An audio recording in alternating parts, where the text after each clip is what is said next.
You know when you browse the internet aimlessly and then something sort of catches your eyes? You stop scrolling, you click on the image and you're like, this kinda looks like me. Is this finally happening, the long-awaited manga adaptation?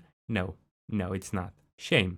It's a manga about the entertainment industry in Japan, the popular idols, very cancerous when turned into an anime genre though. But Oshi no Ko isn't about the passions, dreams and singing of cute girls. It's about what's behind that. Not just behind the idols, but the entire showbiz world, the darker side of the industry. Like a murder mystery and a revenge plot. Eh? Exactly.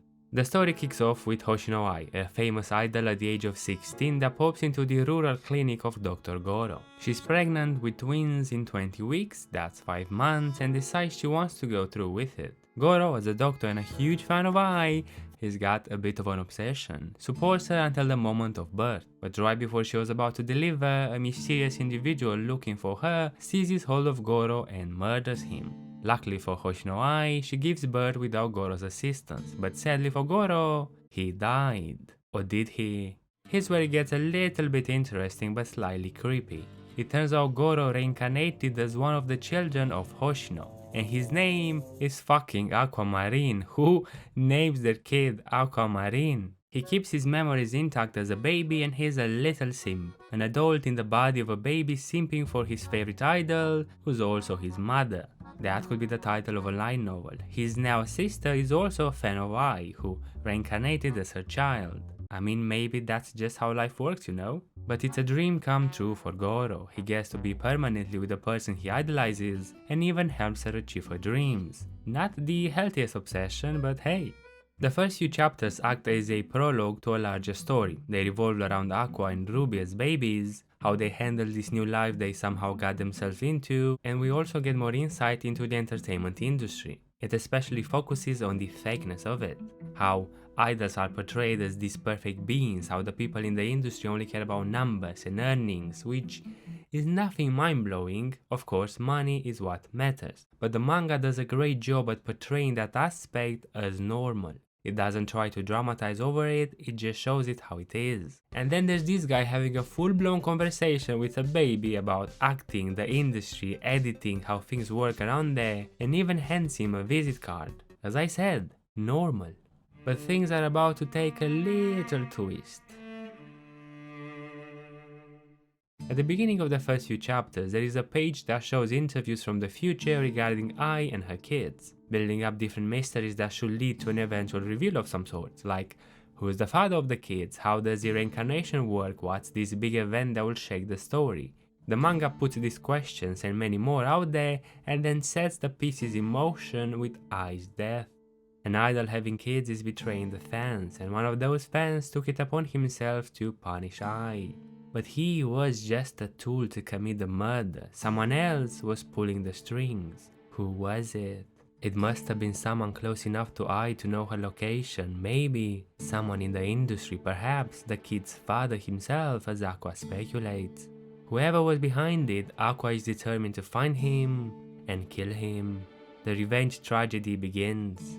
Let me take a moment to say, my fucking god, this prologue is incredible, and of course it is. Aka Akasaka, the guy behind Kaguya-sama, is writing it, which I didn't know until 40 chapters in, but nevertheless, this prologue is just so captivating. At the end of chapter 10, we get a little time skip and we now follow Aqua and Ruby's lives as teenagers. Ruby seems bent on following in her mother's footsteps and becoming an idol like her, the idol that shines the brightest, while Aqua is bent on finding the man who drove Ai to her death. To do so, he needs to become a part of the entertainment industry, an actor, to get closer to the person he believes is responsible for her death, his father. He doesn't know who it is exactly, but as a doctor in his former life, he has the means to figure it out, a strand of hair that shares his DNA. And he's really determined. He spent 4 whole years trying to unlock Ai's phone from before she got pregnant. Inside the phone were the addresses and numbers of dozens of people in the industry. One of them could be their father, and so he's got like a target list of people he needs to snatch a piece of DNA from.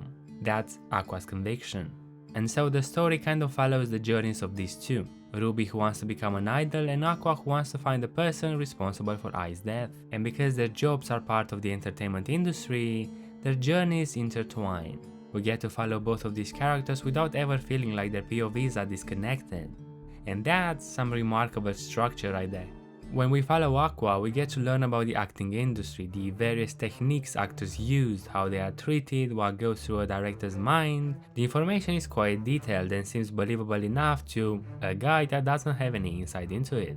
It reminds me a bit of Act Age, sadly, but I'm sure you've heard that before. The same thing happens when we follow Ruby, only that the focus switches on idols. And speaking of Ruby, she's the bright, excited and super positive side of a dynamic with the calm and collected with murderous intent Aqua. They are a far cry from two peas in a pod, but their chemistry and dynamic on page is flawless. Aqua might be a little bit overprotective as he's worried that, in his sister's endeavors to become an idol, she'll have the same fate as I. But they really, and I mean really, pull off that brother-sister relationship.